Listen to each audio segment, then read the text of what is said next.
It is August the 13th, 2026, and Iran's most important piece of real estate isn't a military base or a nuclear site. It's a small coral island in the northern Persian Gulf that most people couldn't find on a map. Kharg Island. 9 out of every 10 barrels of crude oil that Iran sells to the world leave from this one island because most of the Iranian coastline is too shallow for large tankers to dock anywhere else. And right now, satellite images show its berths sitting empty. Not for a day, not for two. For more than a week straight, according to shipping and satellite data reported by the Financial Times. That is the longest stretch with zero loadings since this entire conflict began back in February.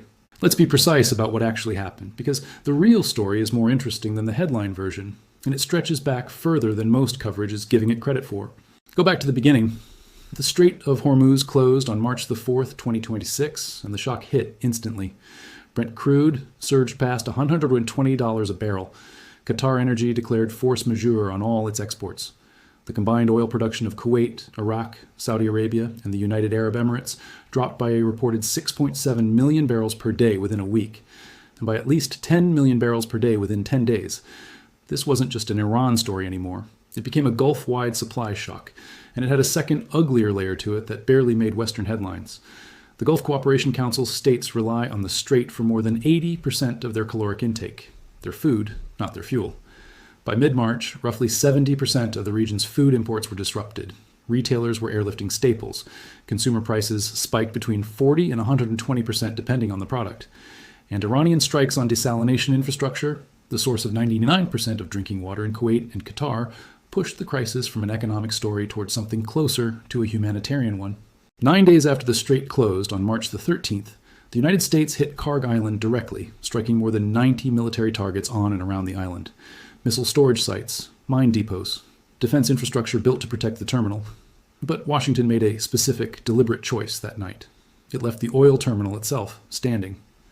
President Trump said so himself on social media, that he had chosen not to destroy the oil infrastructure for what he called reasons of decency, but warned that could change if Iran kept threatening shipping through Hormuz. So Kharg survived. The tanks, the jetties, the loading berths, all intact, sitting there like a hostage nobody had pulled the trigger on yet. And in the weeks after that strike, the numbers tell you exactly how much pressure Iran was already under, even with its terminal physically untouched. By May, according to the analytics firm Kepler, Iran's oil deliveries were down 25% compared to April and 38% lower than March. Iranian crude output had fallen by 350,000 barrels a day compared to pre-war levels, down to around 2.85 million barrels a day. Loading activity at Iranian terminals had collapsed to just 640,000 barrels a day, a fraction of normal capacity. Iran's floating storage, oil sitting on tankers with nowhere to unload, had already dropped by roughly 33 million barrels, leaving around 89 million barrels stuck at sea. And a senior Kepler analyst, Homayoun Falakshari, warned at the time that if the pressure campaign continued, Tehran could run out of accessible oil supplies for delivery to China within 60 to 70 days. That's not a small warning. Oil revenue accounts for something like 65% of Iran's total export earnings, according to Iran's own central bank data. This is the artery, not a limb. Then, briefly, the pressure lifted. An interim agreement between Washington and Tehran opened the door in June, and Iran wasted no time.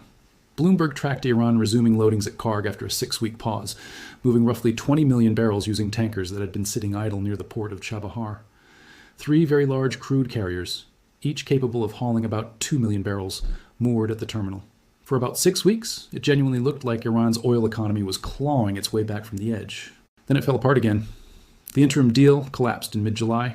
The United States reimposed a naval blockade on Iranian ports, and since July the 31st, Kharg Island has been essentially frozen, not bombed a second time, not destroyed, just blockaded into paralysis, which, if you think about it, is a more efficient weapon than another airstrike, because it doesn't require a single explosion to work. Here's what that renewed blockade actually did to the numbers, and this is where the picture sharpens. Monitoring Group United Against Nuclear Iran tracked at least 33 separate Iranian oil and petrochemical loadings since the June 17th Memorandum of Understanding was signed, and only 13 of those came from Kharg itself. 66 tankers total left the Gulf of Oman carrying Iranian crude and petrochemical product during that window, representing something like 80 million barrels and an estimated $6 billion in revenue that flows in significant part through the IRGC and helps fund Iran's missile and drone programs. That was the trickle that got through during the open window. As of the first week of August, tracking firm windward identified 19 tankers operating without normal transponder signals loitering in the waiting area near the island, up from 17 just 2 days earlier, a slow-motion traffic jam of ghost ships going nowhere. Other estimates put the total number of laden tankers stranded along Iran's coastline at around 50. 13 of them were sitting fully loaded in the anchorage east of Kharg on a single day in early August. Now widen the lens to China, because this is where the blockade stops being an abstract shipping story and starts being the thing that actually determines whether Iran can pay its bills. China is the only major buyer of sanctioned Iranian crude left standing, and it was by far Iran's most important commercial partner heading into this year. Average daily unloadings of Iranian oil at Chinese ports fell from 1.74 million barrels a day in April to around 550,000 barrels a day in the first half of July, according to Kapler, data reviewed by Iran International. Iran's non-oil trade with China told the same story from a different angle. Between March and June of 2026, that trade totaled just $830 million, down from $3.3 billion over the same period the year before, a drop of roughly 75%. For China itself, the Bruegel Research Institute estimated an immediate shortfall of 1 to 1.4 million barrels a day in oil imports from Iran once the initial U.S.-Israel strikes began, forcing Beijing to lean harder on Russian crude and its own strategic reserves to fill the gap.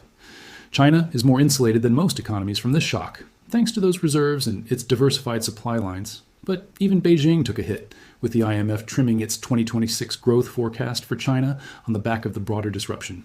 So where does that leave the number people are throwing around? The idea that 90% of Iran's oil vanished overnight. It isn't accurate, because there was no single overnight event that did this.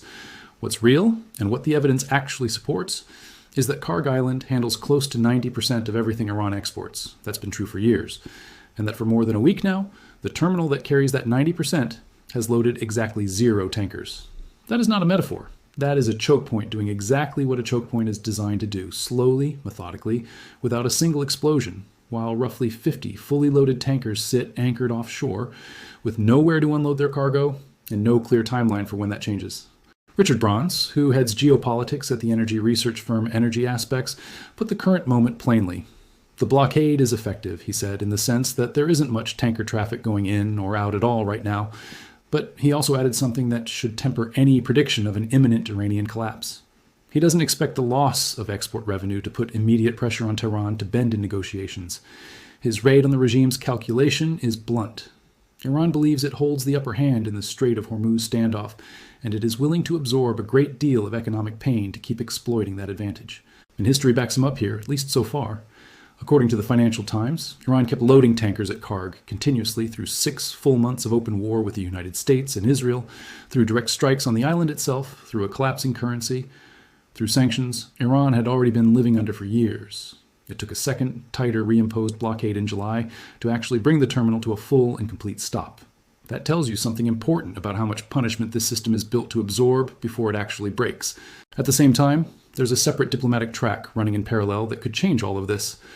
Iran and Oman are reportedly in the final stages of negotiating a new arrangement to manage shipping traffic through the Strait of Hormuz, one that would impose new fees on vessels transiting the strait and attempt to bar American and Israeli ships from passing through altogether.